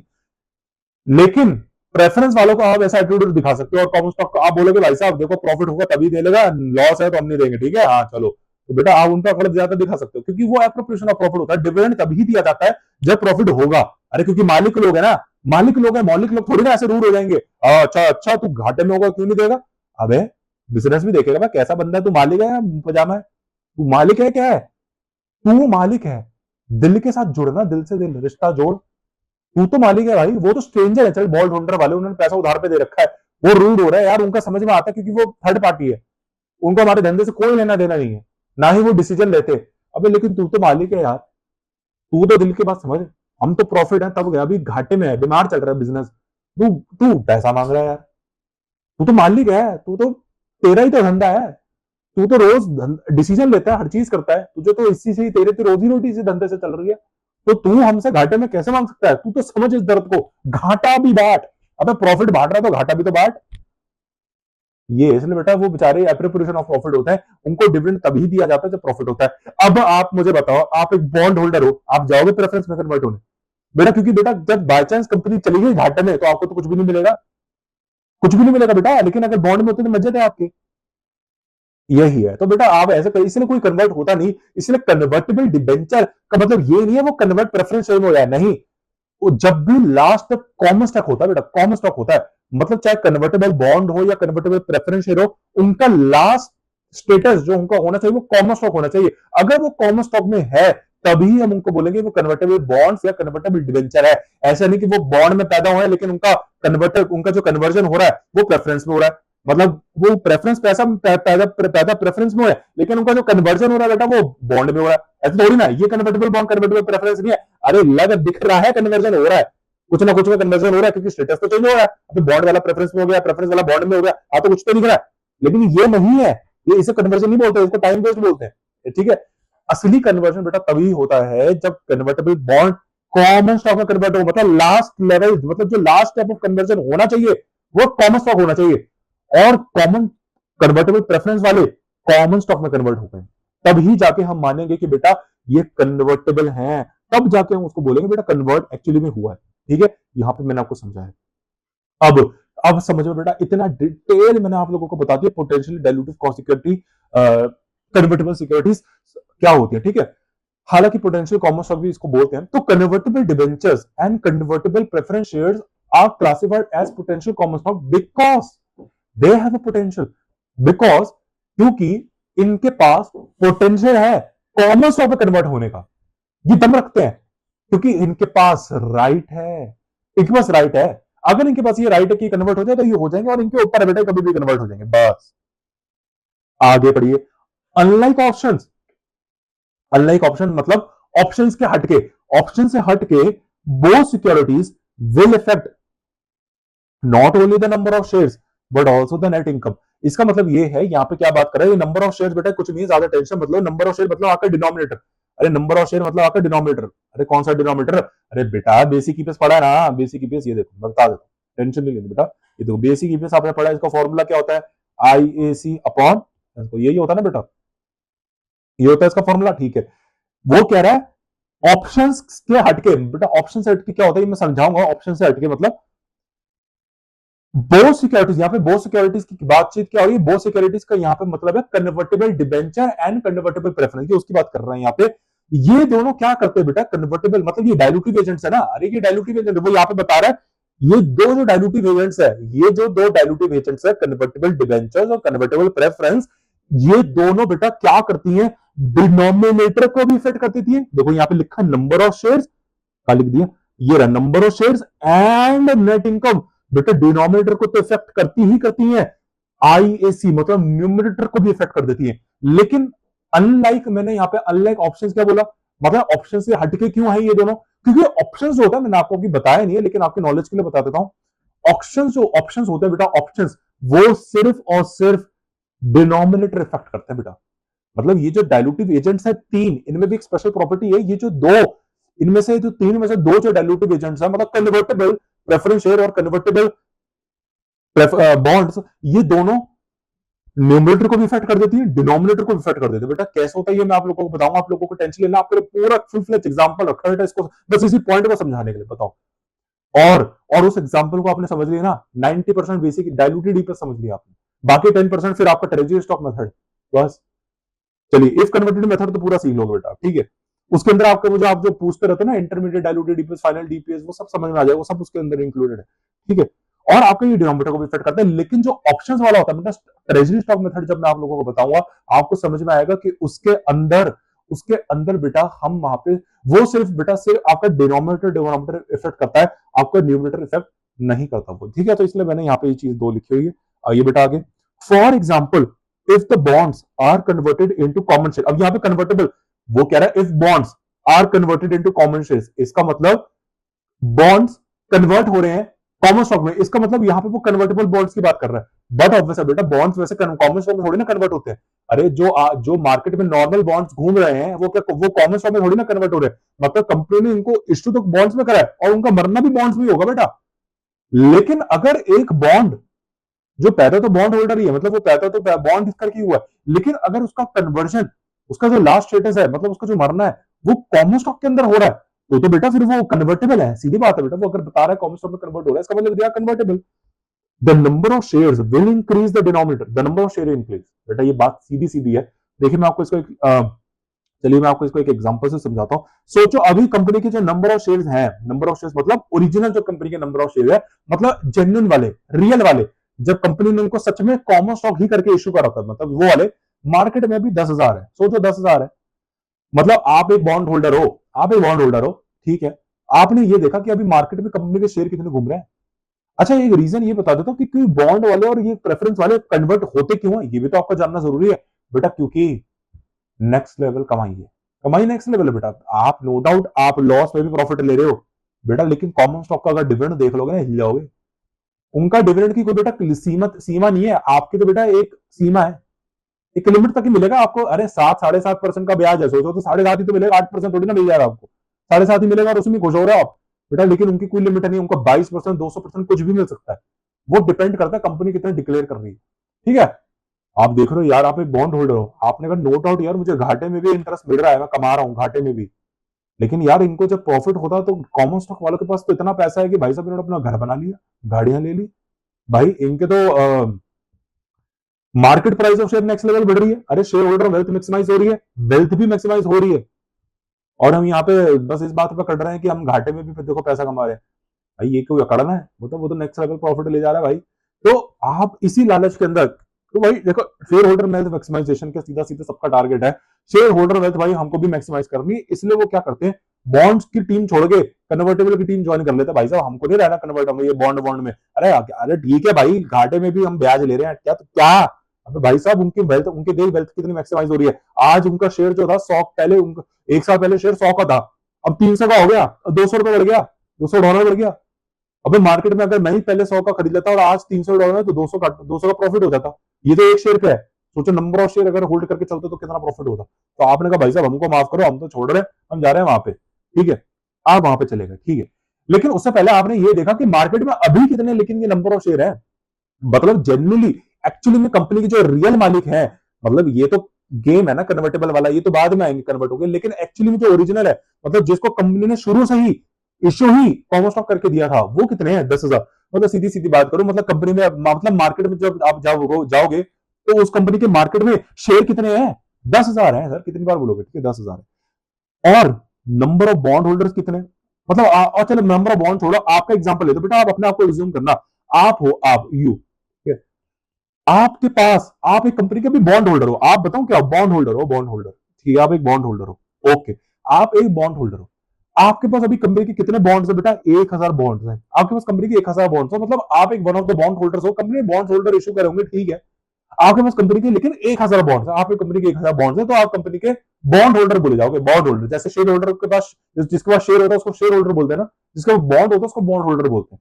ठीक है, तो आप एक बॉन्ड होल्डर हो, लेकिन आप एक special type of bond holder हो, कैसे, आपके बॉन्ड इंडेंचर के अंदर, आपके बॉन्ड एग्रीमेंट के अंदर एक राइट लिखा हुआ है कि अगर आप चाहो तो आप इस बॉन्ड को छोड़ के, मतलब इस बॉन्ड वाले स्टेटस को छोड़ के कॉमन स्टॉक में कन्वर्ट हो सकते हैं, आपके पास ये राइट है, तो आपने कहा ये तो बहुत अच्छा राइट है, देखेंगे अभी जो बॉन्ड में खुश है सर, अभी तो खुश है क्योंकि अभी कुछ कंपनी की खास मार्केट वैल्यू बढ़ रही है ज्यादा स्टिल, और ना ही कंपनी अभी तरह डिविडेंड डिक्लेयर कर रही, तो इससे बेटर तो भाई हम अभी यही है, एटलीस्ट प्रॉफिट या घाटे में भी ब्याज कमा रहे हैं, ठीक है, अभी यहाँ रहते हैं, तब के बाद देखेंगे आगे।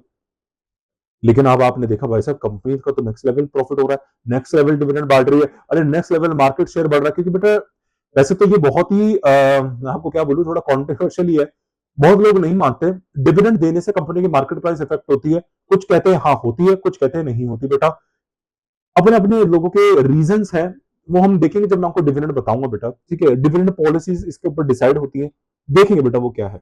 चलिए, तो आपने कहा यार अब समय आ चुका है कन्वर्ट होने का, क्योंकि भाई नेक्स्ट लेवल ऑफ कंपनी का मार्केट प्राइस ऊपर जा रहा है, अब हमको अभी ही शॉर्ट लेना पड़ेगा, अभी लोहा गर्म है, अभी ही हथौड़ा मारना पड़ेगा। आपने कहा कंपनी से बात करिए, आप कंपनी के पास गए, आपने कहा कंपनी कंपनी सुनो सुनो, आप कंपनी का तू कौन है बे, आपने कहा अरे सर हमको क्यों, आप पहचाने नहीं, हम आपके बॉन्ड होल्डर हैं, मैं आप मेरे पास आपके 1000 बॉन्ड्स हैं। आपने कहा अच्छा अच्छा 1000 बॉन्ड्स, आपने कहा कैसे हैं सर, हमने बिल्कुल ठीक है। आपने कहा कंपनी हमको एक बात आपसे करनी है, कंपनी का क्या हो गया सर, हम बॉन्ड होल्डर है नो डाउट, लेकिन मैं एक special type of bond holder हूं, मैं चाहूं तो अपना इस बॉन्ड्स को कॉमन स्टॉक में कन्वर्ट कर सकता हूं, मतलब मैं अभी बॉन्ड होल्डर हूं नो डाउट, मैं अभी बॉन्ड होल्डर हूं, मैं ब्याज लेता हूं, लेकिन मुझे बताऊं क्या है, मेरा मन भर गया, मुझे कॉमन स्टॉक में कन्वर्ट होना, मतलब मुझे अपनी ये जो बॉन्ड होल्डर वाली टीम है ना, मतलब एज ए स्टेटस ऑफ जो मेरा बॉन्ड होल्डर लगा हुआ है, मुझे ये हटाना है, मुझे ये टीम छोड़ के जानी है, मुझे उस कॉमन स्टॉक वाली टीम में जाना है ताकि मैं डिविडेंड ले सकूं। तो आपने कहा ठीक है, आप अगर आपके पास राइट है क्या, पहले मुझे ये बात बताओ, अगर आपके पास राइट नहीं है तो इसी गली इसी दरवाजे से बाहर निकलो पहले आप, है ना, नहीं उसने कहा नहीं भाई साहब इतना नहीं है, मैं कन्वर्टेबल हूँ, मेरे पास राइट है, ये देखिए मेरे बॉन्ड एग्रीमेंट पे लिखा हुआ है, आप देख ले सकते हैं। उसका ठीक है फिर ठीक है, आप बैठिए मैं पता करके आता हूँ, तो आपने उसको वहां पे सोफे पे बैठा दिया, बाहर बैठे हुए हैं, वो अंदर गया बात करने, तो वो थोड़ी देर बाद बात आया, उसने कहा देखा ठीक है भाई साहब आप आ जाइए, आपका हम ये कन्वर्ट कर देंगे, लेकिन पहले आप ये बताइए आपके पास कितने, हमारे पास आपके पास कितने बॉन्ड्स हैं हमारे, तो आपने कहा भाई साहब हमारे पास अभी 1000 बॉन्ड्स है, ठीक है आपके पास 1000 बॉन्ड है, लेकिन उसने कहा ठीक है हो जाएगा 1000 बॉन्ड्स, लेकिन 1000 बॉन्ड्स के बदले कितने कॉमन शेयर मिलेंगे ये भी तो जानना जरूरी है।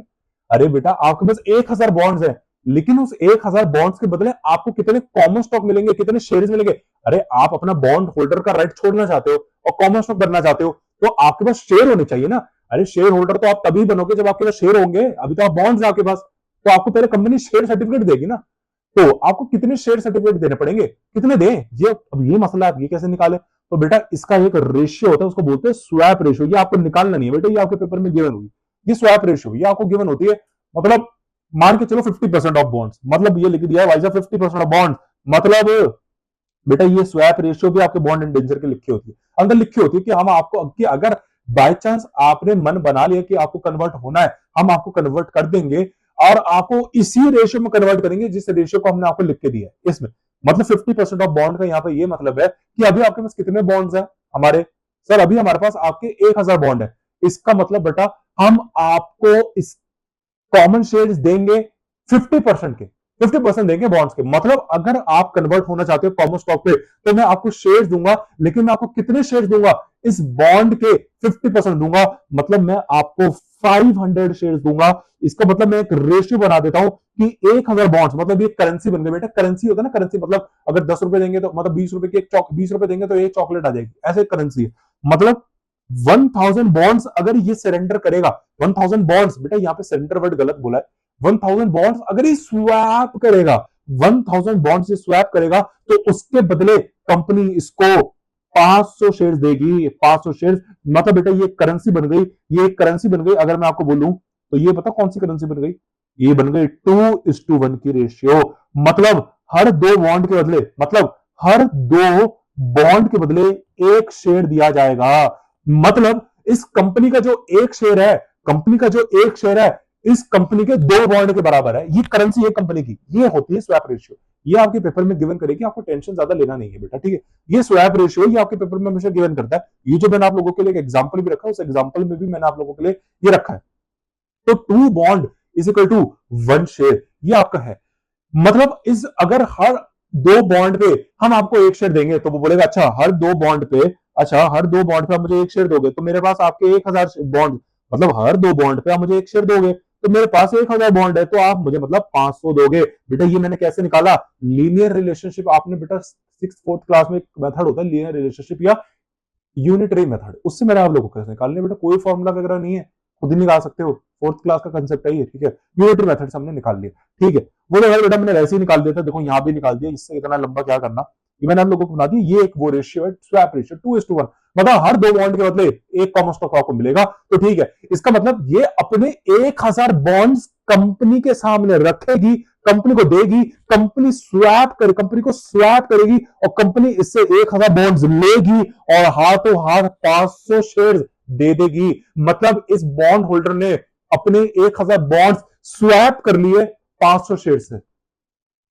बेटा जैसे पोकर गेम आपने देखा होगा कसिनो में से, वहां पे क्या होता है, पैसे होते हैं, वो लोग पैसे रखते हैं, उस पैसे के बदले वो टोकन्स ले लेते हैं। वो जो टोकन्स होते हैं वो इक्विवेलेंट टू पैसा होता है, ठीक है। क्योंकि जब भी आपको वो खेलना है तो आप पैसों में नहीं, वो टोकन से ट्रेड करोगे, ठीक है। तो ये होता है जैसे यहाँ वो भी एक स्वैप ही है, स्वैप ही तो हो रहा है। आपने अपने पैसों को उन टोकन से, उन कॉइन से स्वैप कर लिया, ओके। तो यहाँ पे बेटा वही बात हो रही है। तो यहाँ पे आपने स्वैप कर लिया, अब आपको कंपनी ने 500 शेयर दे दिया। बेटा जैसे ही आपने वो कंपनी को वो 1000 बॉन्ड दिए, आपके हाथ से चले गए, और जैसे ही आपके पास वो 500 शेयर आ गए, बेटा तुरंत आपका स्टेटस ऐसा बॉन्ड, आपका जो तुरंत एज स्टेटस ऐसा बॉन्ड है ना बेटा, वो स्थगित हो जाएगा, खत्म हो जाएगा, कैंसिल हो जाएगा। उसी टाइम से, उसी क्षण बेटा आप बॉन्ड होल्डर नहीं कहलाए जाओगे, आप शेयर होल्डर कहलाए जाओगे, आप कॉमन स्टॉक होल्डर कहलाए जाओगे। क्योंकि अभी जो आपके पास इंस्ट्रूमेंट है, सिक्योरिटी है, बॉन्ड्स की नहीं है, कॉमन स्टॉक की है। तो बेटा बट ऑब्वियस अब आप बॉन्ड, अब आपके पास कॉमन स्टॉक है, बॉन्ड्स नहीं है, तो क्या अब आप बॉन्ड होल्डर वाली, ये बॉन्ड होल्डर वाली टीम है, ये कॉमन स्टॉक वाली टीम है, क्या अब आपके पास बेटा बॉन्ड्स नहीं है, अब आपके पास कॉमन स्टॉक्स है, तो क्या अब आप इस टीम में हो? नहीं, अब आपने इस टीम से आपको निकाल दिया गया है, अब तू हमारे नहीं है, निकल जाए यहां से, हमारे में से नहीं है, तू भगा दिया, आपको भगा दिया। तो बेटा अब आप इस टीम से एग्जिट लेके निकलते निकलते निकलते इस टीम को ज्वाइन कर लिया, कॉमन स्टॉक वाली। तो अब मार्केट में पहले जो ओरिजिनल मार्केट में बेटा, जो original number of the market में, मतलब अभी आपने कन्वर्ट करा ही नहीं, आपसे पहले जो ओरिजिनल जो कॉमन स्टॉक थे, मतलब जिनको कंपनी ने एक्चुअली में कॉमन स्टॉक बनाया था, मतलब जिनका पैदा होना भी कॉमन स्टॉक में ही था, शुरू से जो कॉमन स्टॉक चल रहे हैं, एक्चुअली में वो अभी मार्केट में कितने हैं? 10,000। लेकिन बेटा अब आप और आगे, मतलब इस टीम में आ गए, मतलब ये जब आपने कपड़ा खोला, इस टीम के अंदर ऑलरेडी कितने कॉमन स्टॉक थे ही? 10,000। लेकिन अब आप इस टीम के अंदर आ गए कितने और लेके? 500 लेके। तो अब मार्केट में कितने हो गए? 10,500। तो यही भाषा मैंने यहाँ पे लिखी हुई है, यही बात मैंने आप लोगों के लिए यहाँ पे सामने लिखी है। बेटा ये देखो, the number of share will increase, यहाँ पे देखो, यहाँ पे आपका ये number of the share increase हो जाएगा। यही पॉइंट है बेटा जो मैं आप लोगों को बताना चाहता था, कैसे आपका नंबर ऑफ शेयर इंक्रीज हो जाएंगे। क्योंकि बेटा आप पहले बॉन्ड होल्डर थे, लेकिन अब आप कन्वर्ट हो गए, तो अब आपके पास शेयर आ जाएंगे, शेयर आ जाएंगे तो बेटा जब आप उस कॉमन स्टॉक वाली टीम में जाओगे, लेकिन कॉमन स्टॉक वाली टीम में तो ऑलरेडी नंबर ऑफ शेयर तो आई 10,000 है, तो आप 500 और लेके आ गए, तो बेटा अब वो बोलेंगे अरे ये कौन आ गया न्यू कमर है, हम 10,000 में से हम 10,000 थे, ये 500 कौन आ गया? तो आपको बुलाएंगे आप तो कितने हुआ? अच्छा तू भी कॉमन हमारे में से ही है, तो आपको मिला लेंगे। लेकिन बेटा जब आपको मिला लेंगे तो आप नंबर ऑफ शेयर कितने? 10,000 नहीं, 10,500। तो बेटा डिनोमिनेटर इंक्रीज हो गया, वैंस को इंक्रीज हो गया। लेकिन अभी बेटा बात यहाँ पे खत्म नहीं हुई, अब न्यूमरेटर भी इंक्रीज होगा, आईएसी भी इंक्रीज हो जाएगा। वो कैसे होगा बेटा, वो मैं आपको अगली क्लास में बताऊंगा, क्योंकि उसके लिए मुझे आपको एक छोटा सा एग्जांपल देना पड़ेगा, ठीक है। तो ये हमारा पॉइंट था। ऐसे ही बेटा ये जो क्यूमुलेटिव है, ये देखिए, ये cumulative preference share converted to common share, the number of share will increase, क्योंकि बेटा ये तो इंक्रीज कर ही देंगे। कन्वर्टेबल प्रेफरेंस भी तो है, क्योंकि सोचो कन्वर्टेबल प्रेफरेंस है, अभी उनके पास जो है वो प्रेफरेंस शेयर है, अब वो भी बोल रहे कंपनी को भाई साहब हमको भी कन्वर्ट कर दो कॉमन स्टॉक पे, तो वो अपना प्रेफरेंस, वो उनका भी स्वैप रेशियो होता है बेटा, उनकी भी स्वैप रेशियो होती है, वो मैं आपको बताऊंगा। कंपनी बोलेगी अच्छा एक प्रेफरेंस तुझे, एक प्रेफरेंस के बदले इतने कॉमन शेयर देंगे, ठीक है तो दे देंगे भाई साहब, तो कंपनी उनसे वो प्रेफरेंस शेयर लेगी, उनको कॉमन स्टॉक दे देगी। तो बेटा अब जो उनका राइट है, अभी जो उनका ऐसा स्टेटस है वो प्रेफरेंस शेयर करके है, प्रेफरेंस शेयर करके। लेकिन जब उन्होंने अपना प्रेफरेंस शेयर दे दिया, तो बेटा जब मतलब दे दिया मतलब स्वैप कर दिया कॉमन स्टॉक के साथ, तो क्या अब हम उनको प्रेफरेंस स्टॉक बोलेंगे, प्रेफरेंस शेयर होल्डर बोलेंगे? नहीं बोलेंगे, कतई नहीं बोलेंगे, क्योंकि अब उन्होंने अपना प्रेफरेंस शेयर दे दिया, अब उसके बदले उन्होंने कॉमन स्टॉक दे दिया, तो वो कौन सी टीम में खिलाए जाएंगे? प्रेफरेंस वाले, कॉमन स्टॉक वाले? कॉमन स्टॉक वाली टीम में जाएंगे, तो वो भी कॉमन स्टॉक वाली टीम में चले जाएंगे। तो बेटा इससे तो फिर नंबर ऑफ कॉमन स्टॉक और इंक्रीज हो जाएंगे, नंबर ऑफ कॉमन स्टॉक और इंक्रीज हो जाएंगे ना बेटा, हो जाएंगे, तो खाने वाले बढ़ गए। तो इसलिए बेटा ये डाइल्यूटिव एजेंट, अब आप समझ रहे हो, देखो आप धीरे अगर देखते रहो वैसे टेक्निकली भाषा में, तो देखो इन्होंने आपका डिनोमिनेटर बेस बढ़ा दिया।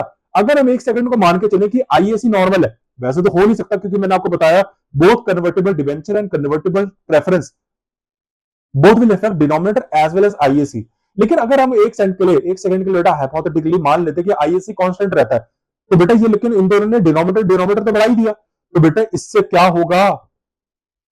मैथमेटिक्स का रूल है कि अगर न्यूमरेटर कांस्टेंट है और डिनोमिनेटर बढ़े जा रहा है, तो कोएफिशिएंट डिक्रीज पे होता रहेगा। मतलब आपका जो फाइनल आंसर आएगा वो कम आता रहेगा। क्यों? रियल लाइफ एग्जांपल है बेटा, सोचो एक खाना है, नॉर्मल खाना है, 10 किलो है, सोचो 10 किलो गोभी की सब्जी आप लोगों के सामने रखी हुई है और खाने वाले 10,000 है, तो एक के हाथ में कितना किलो आएगा? एक के हाथ में कितना किलो आएगा? चलो मैं ऐसा मान लेता हूं, सोचो सोचो आपकी टेबल के ऊपर 100 किलो गोभी रखी हुई है, खाना, ये खाना है ना, जैसे प्रॉफिट क्या होता है, खाना होता है ना, ऐसे ये खाना है 100 किलो गोभी, और खाने वाले जो है बेटा, खाने वाले वो 20 है, खाने वाले 20 है बेटा, खाने वाले 20 है, और ये मतलब नीचे वैंस को नंबर ऑफ शेयर, मतलब जो खाते हैं, है ना, ये प्रॉफिट है बेटा, ये देखो आईएसी अपॉन वैंस को, ऊपर क्या होता है आईएसी, पता प्रॉफिट, प्रॉफिट से खाना, नीचे कौन है? खाने वाले, नंबर ऑफ शेयर, तो उस प्रॉफिट को खाते हैं, तो 100 किलो का खाना है। और ये, लेकिन अगर आप देखो, अगर मैंने देखो यहाँ पे अभी एक, तो यहाँ पे एक बंदे के हाथ में कितना आया? अरे एक बंदे के हाथ में यहाँ पे कितना किलो आएगा गोभी? मतलब एक बंदे को कितनी किलो गोभी मिलेगी? 5 किलो, ठीक है, अगर बांटने में। लेकिन अगर आप देखिए, सोचो मैंने खाना कांस्टेंट रखा, मतलब अगर मैंने खाना कांस्टेंट रखा, मैंने खाना बेटा कांस्टेंट रख दिया, लेकिन मैंने डिनोमिनेटर का बेस बढ़ा दिया, मतलब खाने वाले बढ़ा दिए, इस बार 20 नहीं 50 कर दिए, 50 कर दिए खाने वाले, तो बेटा एक के हाथ में कितना आएगा? 2 किलो। तो यहाँ पे आप मैथमेटिक्स का रूल देख सकते हैं, कोएफिशिएंट, अगर आप डिनोमिनेटर बढ़ा देंगे, मतलब 50 से, न्यूमरेटर कांस्टेंट रखा, लेकिन डिनोमिनेटर मैंने 20 से 50 कर दिया, 30 से बढ़ा दिया, तो आप देख पा रहे होंगे आपका जो कोएफिशिएंट है, मतलब जो आपका फाइनल आंसर है 5 था, वो 2 हो गया, 3 से कम हो गया, कम हो गया बेटा, कम होगा ही होगा। ऐसे ही यहां पे डायलूटेड ईपीएस है। सोचो आईएसी आपका इतना ही था, सोचो आईएसी आपका कांस्टेंट है, लेकिन अगर मैं वैंस को बढ़ा दूं, मतलब डिनोमिनेटर बढ़ा दूं, तो क्या डिनोमिनेटर के बढ़ाने की वजह से आपका डायलूट, आपको वो सॉरी बेसिक ईपीएस कम नहीं होती रहेगी? तो इस कम के प्रोसेस को, जो कम होने का जो प्रोसेस है, डिक्लाइन होने का जो प्रोसेस है, इसको क्या बोलते हैं बेटा? डाइल्यूशन। तो क्या डाइल्यूटेड ईपीएस का एक फेज स्टार्ट नहीं हो गया? तो आप देख पा रहे होंगे कि कैसे convertible debenture, convertible preference dilute करना स्टार्ट कर देते हैं। अरे क्यों डायलूट करना स्टार्ट कर देते हैं? क्योंकि ये नंबर ऑफ कॉमन स्टॉक जो मार्केट में बढ़ा देते हैं। अरे क्योंकि नंबर ऑफ कॉमन स्टॉक जो मार्केट में वो तो थे ही थे, ये खुद, ये जो कन्वर्टेबल डिवेंचर है और ये जो कन्वर्टेबल प्रेफरेंस वाले हैं, ये कन्वर्ट होके आ गए, अबे कन्वर्ट होके आ गए। अब जब ये कन्वर्ट होके आ जाएंगे तो ये भी number of common stock increase कर देंगे, तो क्या खाने वाले बढ़ नहीं गए? लेकिन प्रॉफिट तो कांस्टेंट है, खाना तो उतना ही है, लेकिन खाने वाले बढ़ गए, तो एक के हाथ में कम खाना आएगा। तो बेटा इस बात का झगड़ा है। इसलिए ये जो ओरिजिनल कॉमन स्टॉक वाले होते हैं ना, ये जलते हैं, ये झगड़ते हैं यार, ये डिवेंचर वाले कन्वर्ट होके आ गए, प्रेफरेंस वाले झगड़ के कन्वर्ट होके आ गए। अरे होंगे ही बेटा, क्यों नहीं होंगे? क्योंकि इनके कन्वर्ट होने से अब इनका खाना बढ़ जाएगा ना। अरे नए कॉमन स्टॉक आ गए, तो अब सोचो बेटा, पहले ये 20 वाले थे, पहले इनके आराम से 5 किलो खाते थे, लेकिन अब खाने वाले बढ़ गए, तो देखो अब इनके एक हाथ में 5 किलो गोभी आती थी, लेकिन अब इनको देनी पड़ रही है ना दो, अब एक में 2 आ रही थी। अरे पहले आप आराम से 5 किलो खाते थे, लेकिन वही अब आपको 2 किलो मिल रही है, आपको गुस्सा नहीं आएगा? तो 3 किलो मेरे हाथ से छीन ली तुमने। बेटा शेर के जब मुंह में खून लग जाता है, वही वाली बात हो गई। पहले इन बेचारों को बड़ा मजा आ रहा था शेयर होल्डर को, यार देखो हम कितना ज्यादा कमा रहे हैं, हम एक शेयर पे $10 कमा रहे हैं, लेकिन इन कन्वर्टेबल वालों के चक्कर में अब एक शेयर पे आप $8 कमा रहे हो, 2 से आपकी अर्निंग्स कम नहीं हो जाएगी? बड़ा झगड़ा हो जाता है इस बात का। वो है बेटा, इससे ये दिक्कत है, इससे फिर एक नेगेटिव इंपैक्ट आता है, डायल्यूटेड ईपीएस से थोड़ा सा नेगेटिव इंपैक्ट आ ही जाता है बेटा, मार्केट वैल्यू पे आ ही जाता है बेटा। खैर उसको टैकल करने के लिए कंपनी के पास एक से जुगाड़ भी है बेटा, वो लेकिन आपके सिलेबस में नहीं है। तो ये डिटेल क्लास जो मैंने आज आपकी लगाई पूरी समझाने पे बेटा कंसेप्ट ऑफ कन्वर्टेबल डिबेंचर की कैसे ये दोनों कर सकते हैं, अगली क्लास में एक एग्जांपल करेंगे। अभी मैंने आपको पूरा थ्योरी पढ़ाया, ये पूरा थ्योरी था। अब अगली क्लास में मैं आपको पूरा प्रैक्टिकल एस्पेक्ट देने वाला हूं इसके ऊपर कि कैसे प्रैक्टिकल एस्पेक्ट में इसको हम डायल्यूटेड ईपीएस कर सकते हैं। ठीक है, तो बेटा स्टडी मटेरियल की अपनी कॉन्टिन्यूस रीडिंग करते रहिए। आई नो बेटा थोड़ा स्टडी मटेरियल में टेक्निकल वे में चीजों को लिखा गया है ना, लेकिन अगर आप मेरे इन लेक्चर्स को देख लेंगे तो आपके लिए वो बिल्कुल भी टेक्निकल नहीं है। ठीक है, बाहर बहरहाल बेटा मैं आप इसको पूरा मैं आपको कराऊंगा, आपको ज्यादा स्ट्रेस लेने की जरूरत नहीं, लेकिन टेक्निकल फिर भी रीडिंग करनी है बेटा, चाहे कुछ समझ नहीं आ रहा है लेकिन फिर भी पढ़ना है क्योंकि टेक्निकल नॉलेज वहीं से मिलेगी, पेपर में जैसे आएगा वहीं से आएगा, आपको पढ़ना है बेटा। ठीक है, तो चैनल को सब्सक्राइब करिए। अभी जो मेरा बेटा वीडियोस हैं उसके अंदर कुछ वीडियोस के अंदर बेटा मेरी ऑटोमेटिक डबिंग भी स्टार्ट हो गई है। जैसे मैं अगर कोई आपका पेयर है या कोई फ्रेंड है जो इंग्लिश में देखता है तो आप उनको मेरी वीडियोस को सेंड कर दें, क्योंकि वो इंग्लिश में भी डब हो गई है, तो आप ऐसा डबिंग करके दे सकते हैं। नो डाउट बेटा वो मेरी आवाज नहीं है, वो जस्ट एआई की आवाज है, लेकिन डबिंग बेटा 99% बिल्कुल करेक्ट है, मतलब उसको पूरा समझ में आ जाएगा। चाहे तो बेटा वो इंग्लिश सबटाइटल्स भी ऑन कर सकता है फॉर बेटर अंडरस्टैंडिंग। ठीक है, तो जो मैं लेटेस्ट वीडियोस डाल रहा हूँ बेटा उसमें तो वो डबिंग है ही, और जो पुरानी वीडियोस हैं वो तो बाद में डब हो ही जाएंगे। ठीक है, तो आप ऐसा देख सकते हैं अगर आपको देना है। बाकी अगर आप हिंदी में कंफर्टेबल है तो आप हिंदी में ही सुनिएगा। ठीक है, तो चैनल को सब्सक्राइब करिए बेटा, वीडियो को लाइक करिए, मिलते हैं आपसे नेक्स्ट क्लास में।